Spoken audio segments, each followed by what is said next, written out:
디지털 노마드라는 말 혹시 들어보셨나요?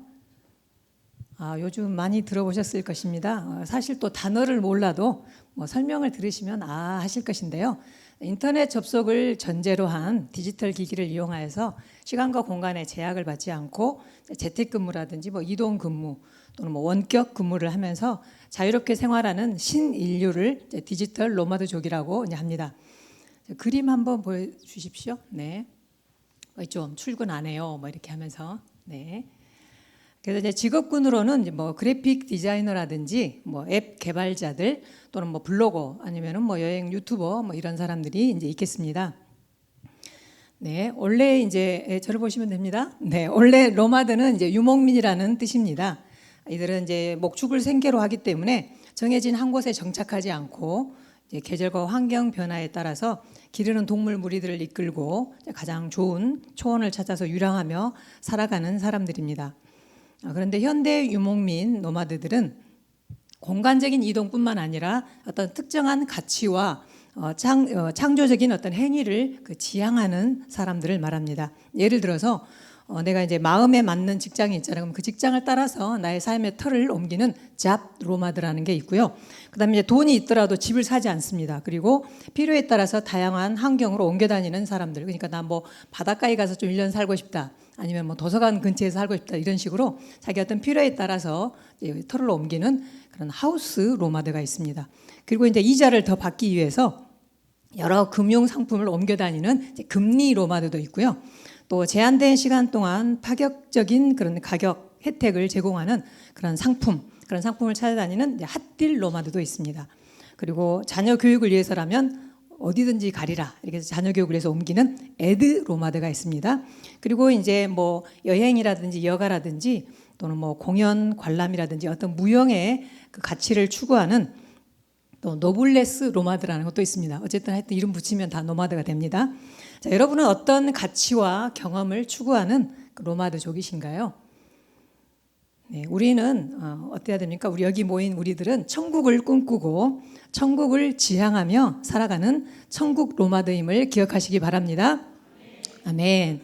제가 지어낸 용어입니다. 천국 노마드. 네. 자, 인류 역사를 살펴보면 문명은 크게 크게 두 가지 물줄기로 나눠지는데요. 하나는 이제 성을 쌓고 한 곳에 정착하는 농경 문화가 있고요. 하나는 항상 거주지를 이동하는 유목 문화가 있습니다. 자, 농경 문화는 농사를 지어야 하기 때문에 땅이 너무나 중요한 거고요.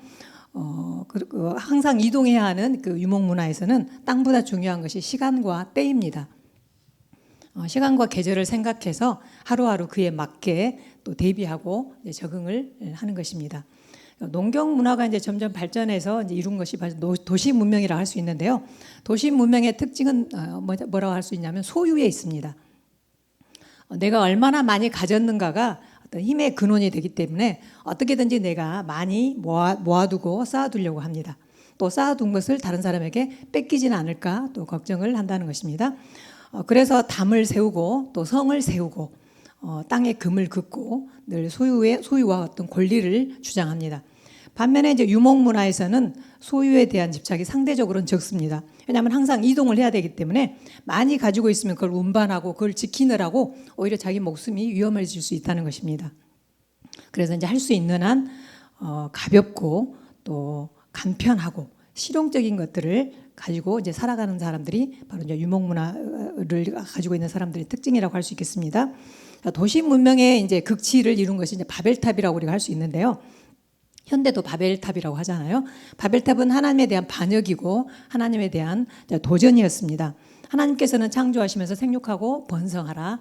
그리고 땅을 다스리고 정복하라고 이렇게 흩어져서 다스리라고 말씀하셨는데 이들은 바벨탑을 쌓고 한 지역에 뭉쳐서 흩어지지 않으려고 했습니다. 그래서 하나님이 바벨에 운집한 모든 사람들을 이렇게 흩어버리시게 된 것입니다. 근데 여러분 세상에는 이제 가인의 후예들만 있는 건 아니고 하나님은 아벨의 영적 후손인 셋을 통해서 하나님의 새로운 역사를 시작하셨습니다. 우리 창세기 4장 26절 우리 같이 한번 크게 읽어보겠습니다. 네, 같이 크게 읽습니다. 시작. 셋도 아들을 낳고 그의 이름을 에노스라 하였으며 그때의 사람들이 비로소 여호와의 이름을 불렀더라. 네, 셋의 아들 에노스 때부터 사람들이 비로소 여호와의 이름을 불렀더라고 말합니다. 이것은 이제 하나님께 예배를 드렸다는 그런 말인데요. 가인의 후예들은 이제 뭐 성을 쌓고 뭐 악기도 만들고 무기도 개발하고 어떤 세속 문명을 발전시키면서 이제 세상 왕국의 기초를 다지고 있었다고 한다면, 유목민 에노스의 후예들은 하나님께 예배를 드리고 또 그러면서 하나님 나라의 틀을, 기초를 세우기 시작했습니다. 여러분, 하나님의 구원의 역사는 하나님께 예배를 드리는 사람, 그리고 예배하는 사람들을 통해서 시작되고 계승됨을 기억하시기 바랍니다. 아멘. 이 에노스의 뒤를 이어서 성경적인 대표적인 유목민은 누구냐면 바로 우리가 잘 아는 믿음의 조상 아브라함입니다. 이 아브라함은 사실 처음부터 유목민은 아니었습니다. 그가 나고 자란 곳은 당시 대표적인 도시 문화였던 갈대아 우르였습니다. 이 도시는 너무나 화려한 도시였지만 우상 숭배와 음란이 가득한 곳이어서 그의 고향 갈대아 우르에서 살다가는 뭐 하나님의 축복도 받지 못하고 하나님의 또 축복을 열방으로 흘려보내는 그런 믿음의 조상이 될 수 없을 것을 아셨기 때문에 하나님께서는 이 아브라함의 터를 옮겨버리십니다. 천국 로마드의 대표적인 주자인 이 아브라함의 삶을 우리가 한번 살펴볼 텐데, 말씀을 읽어볼 때 한번 특이점을 찾아보시기 바랍니다. 우리 창세기 12장 8절과 창세기 13장 18절 우리 같이 한번 계속해서 쭉 읽어보겠습니다. 네, 같이 읽습니다. 시작. 거기서 베델 동쪽 산으로 옮겨 장막을 치니 서쪽은 베델이요 동쪽은 아이라. 그가 그곳에서 여호와께 제단을 쌓고 여호와의 이름을 부르더니, 이에 아브라함이 장막을 옮겨 헤브론에 있는 마므레 상수리 수풀에 이르러 거주하며 거기서 여호와에 위하여 제단을 쌓았더라. 네, 앞에 12장에서는 베델에 장막을 치고 옮겨서 베델에 장막을 치고 하나님을 위해서 단을 쌓았다고 했습니다. 그리고 창세기 13장에는 아브라함이 장막을 옮겨 헤브론에, 거기서 이제 바로 여호와를 위하여 또 제단을 쌓았다라고 이야기를 하고 있습니다. 유목민 아브라함의 삶은 두 가지로 표현될 수 있는데, 하나는 옮겨 다니며 장막을 치는 것, 또 하나는 하나님께 제단을 쌓는 것입니다. 아브라함은 늘 장막을 치는 동시에 제단을 쌓고 여호와의 이름을 불렀다고 합니다. 자, 아브라함이 이제 이동했던 이 지역은 이스라엘 남부의 황량한 광야 중에서도 그 광야, 그것도 토박이 원주민들의 텃세가 아주 심한 곳이었습니다. 이민자 아브라함은 항상 토박이들의 눈칫밥을 먹으면서 장막을 여러 번 옮겨 다녀야 했습니다. 그러나 이런 악조건 속에서도 아브라함은 항상 제단을 쌓고 항상 예배를 드렸습니다. 이 아브라함뿐만 아니라 이제 믿음의 선진들은 자신의 정체성을 뭐라고 하냐면 나그네라, 행인이다, 거류민이다, 이렇게 이야기합니다. 그러니까 세상에서는 이방인이라고 생각하는 것입니다. 자, 우리 한번 쭉 보겠습니다. 창세기 23장 4절. 네, 같이 한번 읽어보겠습니다. 23장 4절 시작. 나는 당신들 중에 나그네여 거류하는 자니. 네, 이 이야기는 이제 아브라함이 하는 이야기고요. 창세기 47장 9절 읽어보겠습니다. 시작. 야곱이 바로에게 아뢰되 내 나그네의 길의 세월이 130년이이다. 내 나이가 얼마 못 되니 우리 조상의 나그네 길의 연조에 미치지 못하나 험악한 세월을 보내었나이다 하고. 네, 이것은 이제 야곱이 이제 하는 이야기고요. 바로 앞에서. 그다음에 한번 보겠습니다. 역대상 29장 15절. 네, 같이 크게 읽겠습니다. 시작. 우리는 우리 조상들과 같이 주님 앞에서 이방 나그네와 거류민들이라. 세상에 있는 날이 그림자 같아서 희망이 없나이다. 네, 이것은 누가 말했을까요? 네, 우리가 잘 아는 다윗 왕이 이렇게 이야기를 했습니다. 히브리서 기자는 믿음의 조상들에 대해서 이렇게 쭉 이제 전체적으로 표현하면서 히브리서 11장 13절에서 14절, 우리 같이 한번 크게 읽어보겠습니다. 시작. 이 사람들은 다 믿음을 따라 죽었으며 또 땅에서는 외국인과 나그네임을 증언하였으니 그들이 이같이 말하는 것은 자기들이 본향 찾는 자님을 나타냄이라. 네, 베드로 사도도 우리 모두가 다 나그네라고 이야기합니다. 베드로전서 2장 11절 우리 같이 한번 읽겠습니다. 시작. 사랑하는 자들아, 거류민과 나그네 같은 너희를 권하노니 영혼을 거슬러 싸우는 육체의 정욕을 제어하라. 아멘. 여러분, 우리는 이 세상에서 나그네입니다. 그리고 행인입니다. 어떻게 보면 또 이방인입니다. 우리는 이 땅에 살면서 수없이 많은 장막을 치고 걷게 되는데요. 우리가 꼭 뭐 이사를 가는 것만 장막으로 옮기는 게 아니고요. 뭐 이사 가는 것뿐만 아니라 새로운 내가 학교에 뭐 전학을 간다든지 새로운 학교에 들어간다든지 내가 뭐 새로운 또 비즈니스를 열었다든지 이런 게 다 옮겨서 장막을 치는 것입니다. 믿음의 후예인 우리들 역시 어디에 있든지 무엇을 하든지 예배하는 삶을 사시기를 축복합니다. 아멘. 세상이 아무리 우리를 힘들게 해도 늘 우리는 하나님의 이름을 부르며 예배해야 하겠습니다. 그래서 예배의 힘으로 광야 같은 이 세상에서 견뎌내는 것, 그것이 본향을 찾아가는 천국 노마드의 정체성임을 기억하시기 바랍니다. 아멘. 자, 그럼 우리가 이제 천국 노마드인데 우리가 이제 광야를 통과해 가는데 광야를 통과해 가는 우리들에게 하나님이 가르치시는 것이 있습니다. 첫 번째 무엇을 가르치시냐? 겸손을 가르치십니다. 자, 우리 신명기 8장 2절에서 3절 우리 같이 한번 크게 읽겠습니다. 시작.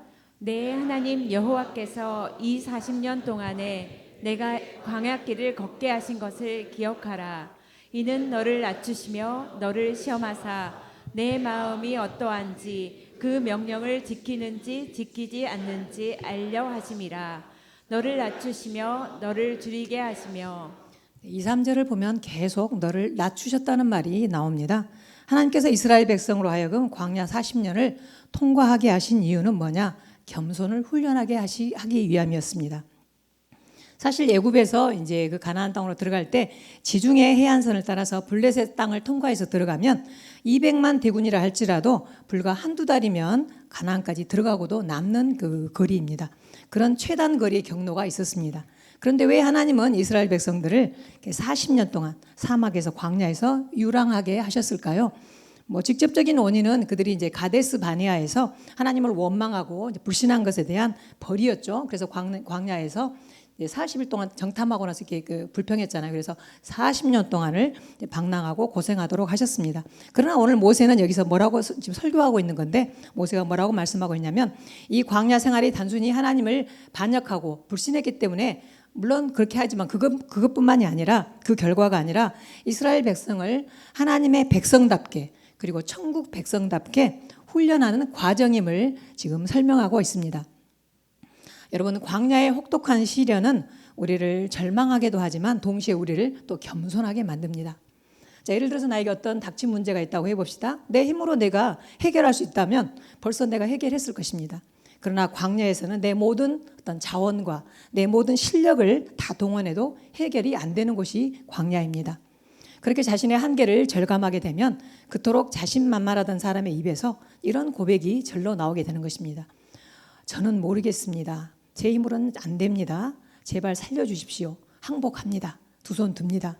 이렇게 하게 된다는 것입니다. 그때 비로소 우리가 땅에서 눈을 들어서 하늘을 바라보게 된다는 것입니다. 여러분, 인생의 광야는 반드시 하나님의 손을 거쳐서 우리에게 옵니다. 고통에는 하나님의 뜻이 있다는 것입니다. 하나님은 우리가 억울하게 뭐 욕먹는 거 이것도 허락하시고 사업이 안 되는 것도 우리에게 허락하시는 것입니다. 우리에게 건강을 잃게도 하시고 자식이 또 속을 썩이게도 하시고 믿었던 사람에게 배신당하고 주저앉게도 하십니다. 그때 여러분 그러나 절망하지 마십시오. 낙심하지 마시기 바랍니다.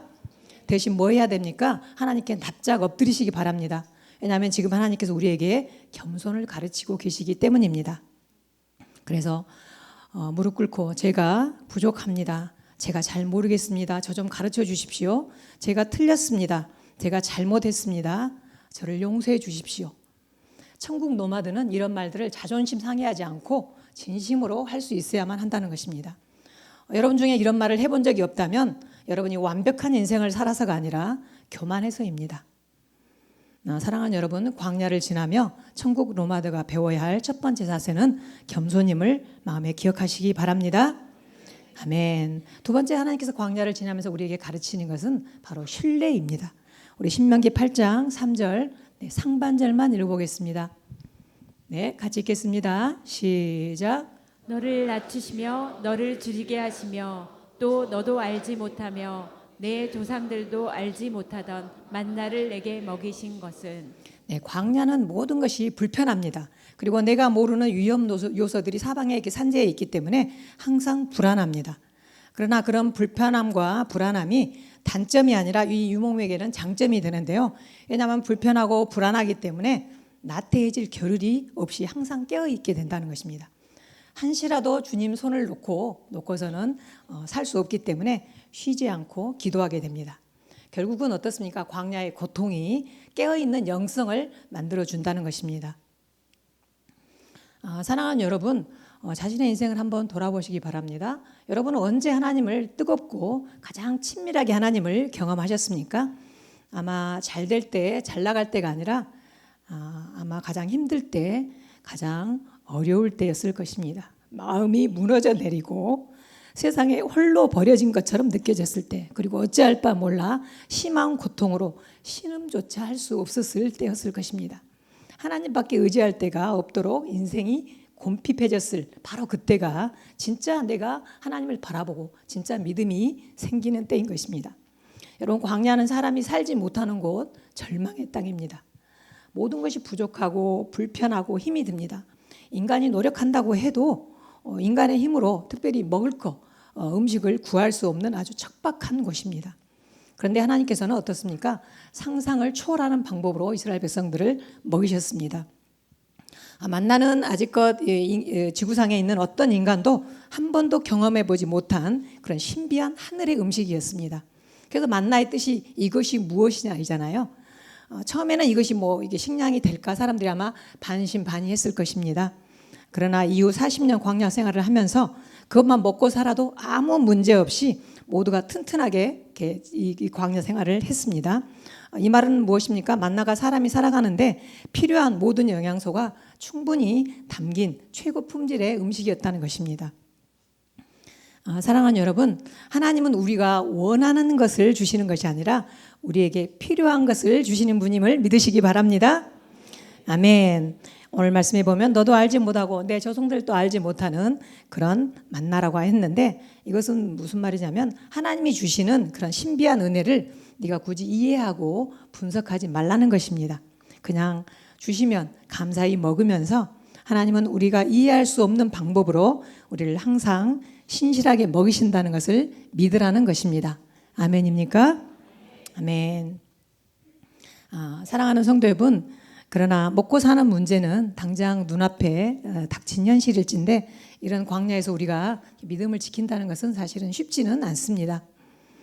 그러나 절망 속에서도 우리가 믿음을 가지면 소망이 열릴 것입니다. 아멘. 만나가 바로 그 증거입니다. 만나는 하나님의 자녀들에게만 주시는 하나님 아버지의 선물입니다. 그리고 하나님의 백성은 반드시 하나님의 만나로 먹이실 것입니다. 아멘. 자, 그런데 하나님께서는 만나를 주시면서 만나를 주신 목적을 말씀하십니다. 우리 신명기 8장 3절, 빨간 줄진 부분을 여러분이 염두에 두고 더 읽으시면 됩니다. 우리 8장 3절 우리 같이 한 목소리로 읽겠습니다. 같이 읽습니다. 시작. 너를 낮추시며 너를 줄이게 하시며 또 너도 알지 못하며 내 조상들도 알지 못하던 만나를 내게 먹이신 것은 사람이 떡으로만 사는 것이 아니요 여호와의 입에서 나오는 모든 말씀으로 사는 줄을 내가 알게 하려 하심이니라. 아멘. 이 말씀은 예수님이 마귀의 시험을 받으실 때 인용하셔서 더 유명해진 말씀입니다. 예수님께서 40일간 금식하시고 이제 났을 때 얼마나 배가 고프셨겠습니까? 이때 마귀가 예수님께 네가 만일 하나님의 아들이거든 돌로 떡을 만들어라 이렇게 이야기를 했습니다. 그때 하신 말씀이잖아요. 우리 한번 확인해 볼까요? 마태복음 4장 4절 말씀. 우리 같이 다시 한번 크게 읽겠습니다. 시작. 예수께서 대답하여 이르시되 기록되었으되 사람이 떡으로만 살 것이 아니요 하나님의 입으로부터 나오는 모든 말씀으로 살 것이라 하였느니라 하시니. 아멘. 사랑하는 여러분, 사람이 기적을 체험하면 사람이 변화될까요? 성경은 그렇지 않다고 말합니다. 이스라엘 백성들이 광야에서 얼마나 많은 기적을 체험했습니까? 우리가 읽지 않았지만 신명기 8장 4절에도 보면 옷이랑 신발도 40년 동안 하나님께서 초자연적으로 공급하셨다고 이야기합니다. 이것뿐만 아니죠. 그 외에 이루 말할 수 없는 기적을 경험했습니다. 그런데 그들이 경험한 그 기적이 이들의 삶을 바꾸지는 못했다는 것입니다. 오늘 말씀 사람이 떡으로만 사는 것이 아니요 여호와의 입에서 나오는 모든 말씀으로 사는 줄을 내가 알게 하려 하심이라고 하신 것은, 이 말씀은 인간이 가장 필요로 해야 하는 것이 무엇인지를 지금 대꾸법으로 강조해 주고 있습니다. 여러분, 만나는 물질이지만 물질주의로 사는 사람에게 주신 것이 아닙니다. 만나는 영의 양식이고 바로 하나님의 말씀을 상징합니다. 자, 히브리어로 광야는 미드바르라고 하고요. 말씀은 다바르라고 합니다. 그러니까 둘 다 같은 히브리어 어근에서 파생했습니다. 그러니까 이게 비추어 볼 때 광야는 어떤 곳입니까? 광야는 바로 하나님의 말씀을 듣는 곳입니다. 아멘입니까? 소리가 너무나 많은 도시에서는 들리지 않던 하나님의 음성이 조용한 광야에서는 선명하고 분명하게 들린다는 것입니다. 그리고 광야에서는 하나님이 나에게만 주시는 특별한 말씀, 이 네마의 말씀으로 우리에게 임한다는 것입니다. 여기서 보면 하나님의 여호와의 입에서 나오는 모든 말씀이라고 할 때 이 말씀이 바로 네마의 말씀입니다. 나에게만 특별히 주시는 말씀. 오늘 또 여러분에게 주시는 네마의 말씀이 있기를 축복합니다. 아멘. 여러분, 인생은요, 비유하자면 산을 올라가는 등산이라고 할 수 없고요, 사막과 같은 광야를 걸어가는 것입니다. 여러분, 산은 그래도 그 정해진 지형이 있잖아요. 그래서 이것을 기초로 이제 지도를 만들어서 그 지도를 우리가 따라가면 됩니다. 그러나 광야의 지형은 끊임없이 변합니다. 그러니까 모래 폭풍이 한번 몰아치고 나면 하룻밤 사이에 있던 언덕도 사라지고 없던 골짜기가 생겨나는 곳이 광야입니다. 여러분, 과거의 경험이나 다른 사람의 조언이 무용지물이 되는 곳이 바로 광야입니다. 여러분, 우리 인생길이 그렇지 않습니까? 이제까지 옳았다고 생각했던 그 답이 더 이상 통하지 않는 곳, 그리고 새로운 도전은 늘 새로운 답을 우리에게 요구하고 있습니다. 그러면 여러분, 광야길에서 필수품은 이미 기록해 놓은 지도가 아니라 그때그때 확인해야 하는 나침반입니다. 하나님의 말씀이 바로 광야 같은 인생길을 가는 우리에게 꼭 필요한 나침반임을 믿으시기 바랍니다. 아멘. 그래서 천국 노마드는 하나님의 말씀이 없이는 하루도 살 수 없습니다. 광야에서 매일 만나가 내린 것처럼 우리가 날마다 주님과 교제하고 하늘의 양식인 말씀을 매일매일 먹을 때 우리의 믿음이 더욱 강해지고 깊어지는 것입니다. 아멘. 이번에 추석에 맛있는 거 많이 드셨나요? 우리가 아무리 좋은 음식을 엄청 많이 먹었다 할지라도 오늘 굶으면 건강해질 수 없습니다. 여러분, 영적인 만나도 그렇습니다. 한번 은혜 크게 받았다, 왕년에 대해 은혜 받았다, 이것으로 평생 버틸 수 없습니다. 매일 새로운 하나님의 말씀을 받아 먹어야 우리의 영이 건강할 줄 믿습니다. 네, 광야를 지나면서 우리 천국 노마드가 보여야 할 두 번째 자세는 바로 신뢰임을 기억하시기 바랍니다. 아멘. 자, 세 번째, 하나님이 광야를 지나면서 우리에게 가르치시는 것은 순종입니다. 우리 신명기 8장 1절 말씀 읽겠습니다. 우리 다 같이 한번 크게 읽겠습니다. 시작. 내가 오늘 명하는 모든 명령을 너희는 지켜 행하라. 그리하면 너희가 살고 번성하고 여호와께서 너희의 조상에게 맹세하신 땅에 들어가서 그것을 차지하리라. 아멘. 광야에서 우리가 살아남고 승리하는 비결은 하나님의 말씀에 순종하는 것입니다. 말씀은 지식으로, 늘 목사님 말씀하시죠? 말씀은 지식으로 머리에 머물러 있을 때가 아니라 삶으로 실천할 때 능력이 나타나는 것입니다. 그러므로 여러분이 말씀의 능력을 확인하고 싶으면 말씀대로 한번 살아보시기 바랍니다. 아멘. 자, 천국을 향해 가는 천국 노마드의 삶은 단순해야 합니다. 복잡한 자기 생각을 접고 오직 하나님의 말씀대로 순종하며 나가면 됩니다. 오늘도 목사님께서 어린아이와 같아야 된다고 하셨는데 단순해야 된다는 것입니다. 자, 가장 단순했던 사람, 우리 아브라함 보겠습니다. 창세기 12장 1절 말씀. 창세기 12장 1절 우리 다 같이 한번 크게 읽어보겠습니다. 시작. 여호와께서 아브라함에게 이르시되 너는 너의 고향과 친척과 아버지의 집을 떠나 내가 내게 보여줄 땅으로 가라. 하나님께서는 도시 문화에서 잘 살고 있는 아브라함에게 내가 내게 보여줄 땅으로 가라, 이렇게 말씀하셨습니다. 보여준 땅도 아니고 보여줄 땅이라고 말씀하십니다. 자, 그런데 이때 아브라함의 반응은 어떻습니까? 우리 히브리서를 통해서 보겠습니다. 히브리서 11장 8절 말씀. 네, 우리 같이 읽겠습니다. 시작. 믿음으로 아브라함은 부르심을 받았을 때에 순종하여 장래의 유업으로 받을 땅에 나아갈새 갈 바를 알지 못하고 나아갔으며 아브라함은 순종하여 가는데 갈 바를 알지 못하고 나갔다고 합니다. 도대체 목적지가 어디 있는지, 그 다음에 가는 길은 어떠한지, 그리고 얼마나 긴 여정이 될지에 대해서 전혀 설명해 주시지 않았습니다. 그저 하나님의 말씀만 믿고 가라는 것입니다. 먼저 순종하고 가면 한 걸음 한 걸음 하나님이 인도해 주실 것이라고 하셨습니다. 우리는 어떻습니까? 하나님 길을 보여주세요. 이렇게 하면 순종하겠다고 하는데 하나님께서는 순종해라. 그러면 길을 보여주시겠다고 하십니다.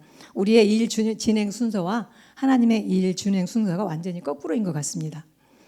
그리고 또한 순종의 특징은 현재 진행형이어야 합니다. 우리 신명기 8장 1절 상반절만 읽어보겠습니다. 네, 같이 읽어보겠습니다. 시작. 내가 오늘 명하는 모든 명령을 너희는 지켜 행하라. 아멘. 자, 많은 사람이 늘 지나가 버린 과거에 대한 후회를 가슴에 품고 삽니다. 그때 그런 결정을 하지 말았어야 되는데, 그때 그 사람을 만나지 말았어야 되는데, 또는 그 사람과 헤어지지 말았어야 되는데, 또 그때 그 직장을 내가 그만두지 말았어야 했는데, 항상 안타까운 과거의 기억을 재생하면서 내가 그때로 다시 돌아갈 수만 있다면 얼마나 좋을까 생각을 합니다. 그러나 여러분, 과거는 결코 다시 돌이킬 수 없습니다. 우리가 그러면 확실하게 바꿀 수 있는 것은 무엇입니까? 오늘 현재 이 순간뿐입니다. 아멘. 또 과거에 대한 후회 못지않게 우리를 괴롭히는 것은 무엇입니까? 미래에 대한 불안감입니다. 부동산 시세는 앞으로 어떻게 되려나? 직장은 구할 수나 있을라나? 그리고 나는 제때 결혼할 수 있을까? 또 나는 내 건강, 이 건강이 언제까지 이렇게 이르려나? 내 건강 회복될 수 있을까? 그러나 예수님은 우리에게 분명하게 말씀하셨습니다. 우리 마태복음 6장 34절 말씀, 우리에게 주신 말씀입니다. 크게 한번 읽겠습니다. 시작. 그러므로 내일 일을 위하여 염려하지 말라. 내일 일은 내일이 염려할 것이요 한날의 괴로움은 그날로 족하니라. 아멘. 그러므로 앞으로 어떻게 될 것인가 보다 중요한 것은 오늘 이 순간을 말씀대로 살기로 선택하는 것입니다. 왜냐하면 미래는 순종하는 오늘이 차곡차곡 쌓여서 만들어내는 결과이기 때문입니다. 그래서 성경에서 늘 순종을 말할 때는 항상 오늘이라는 말과 붙어서 나오는 경우가 많습니다. 오늘 주신 말씀은 오늘의 결단을 우리에게 요구합니다. 오늘 주님의 명령에 순종하면 내일이 보일 것입니다. 아멘. 광야를 지나며 천국 노마드가 배워야 할 세 번째 자세는 순종임을 기억하시기 바랍니다. 아멘. 아브라함이 천국 노마드의 선두주자라고 한다면 이 천국 노마드를 완성시키신 분은 바로 예수님이십니다. 그러므로 우리가 예수님의 말씀과 또 예수님의 삶을 우리가 제대로 이해하려면 우리가 성경적인 유목민, 천국 노마드의 어떤 시각에서 보아야 그것이 이해된다는 것입니다. 그리고 우리가 예수님의 제자라고 하는데 예수님의 제자된 우리도 광야 같은 인생길을 바로 천국 노마드의 마인드로, 그런 정체성으로 우리가 살아야 하겠습니다. 다음에 예수님의 말씀을 몇 가지 쭉 이렇게 나열해 드릴 텐데 얼마나 내가 이 말씀이 이해되어지고 내가 또 믿어지고 공감되어지고 또 사실 얼마나 내가 이렇게 실천하며 살고 있는지 한번 여러분이 점검해 보시기 바랍니다. 요한복음 16장 33절 읽어보겠습니다. 시작. 세상에서는 너희가 환난을 당하나 담대하라. 내가 세상을 이기었노라. 누가복음 12장 29절에서 30절 시작. 너희는 무엇을 먹을까 무엇을 마실까 하여 구하지 말며 근심하지도 말라. 이 모든 것은 세상 백성들이 구하는 것이라. 너희 아버지께서는 이런 것이 너희에게 있어야 할 것을 아시느니라. 요한복음 17장 16절 같이 읽겠습니다. 시작. 내가 세상에 속하지 아니함 같이 그들도 세상에 속하지 아니하여 싸움나이다. 누가복음 14장 27절 시작. 누구든지 자기 십자가를 지고 나를 따르지 않는 자도 능히 내 제자가 되지 못하리라. 아멘. 아멘. 미국 옐로우스톤 지역에 로지폴이라는 소나무가 있는데 이 나무의 씨앗은 기름층으로 덮여 있다고 합니다. 그래서 그 자체로는 표면이 썩지 않아서 잘 발화되지 않는다고 합니다. 이 로지폴 소나무 군락이 이제 번성기를 거쳐서 노후가 되면 온갖 병균과 해충의 공격을 받아가지고 숲 전체가 황폐화된다고 합니다. 이런 상태가 되면 로지폴 소나무는 스스로 불을 지른다고 합니다. 어떻게 하는지는 모르겠지만 스스로 불을 질러서 숲을 태운다고 합니다. 그래서 로지펄 소나무 숲은 100년 만에 한 번씩 큰 불이 난다고 합니다.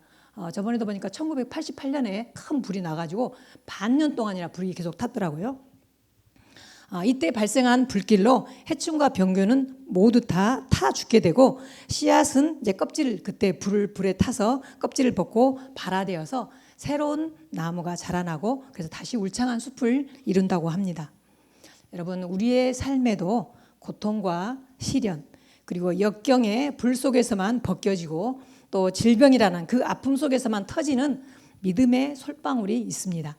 고통과 슬픔이 우리의 삶을 다 소멸시킬 것 같이 보였지만 그때 드려진 우리의 믿음, 작은 믿음이지만 그 믿음 그리고 간절한 기도가 우리 인생의 새로운 소망의 숲을 이루게 됨을 보게 될 것입니다. 여러분, 그러므로 광야를 지날 때 지금 이곳에 하나님의 구원이 있고 그분이 함께 하고 계신다는 사실을 꼭 기억하시기 바랍니다. 깊은 고난 가운데 함께 계신 주님을 붙잡고 고난 때문에 열릴 수밖에 없는 그 하나님과의 관계의 축복을 꼭 누리시기 바랍니다.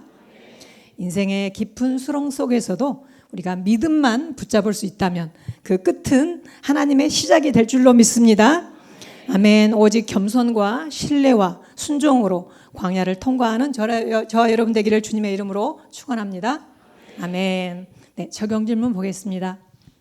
네, 1번 읽겠습니다. 시작. 광야길을 가는 동안 내가 배우고 훈련해야 하는 것은 무엇입니까? 2번. 본향을 찾아 이동하는 천국 노마드의 삶을 어떻게 살아가려 하십니까? 지금은 우리 주 예수 그리스도의 은혜와 하나님 아버지의 끝없는 사랑하심과 성령님의 감화감동 역사하심이 믿음으로 광야를 통과하기 원하는 우리 예명의 가족들 머리머리 위에 지금으로부터 영원토록 함께 하시기를 간절히 축원하옵나이다. 아멘.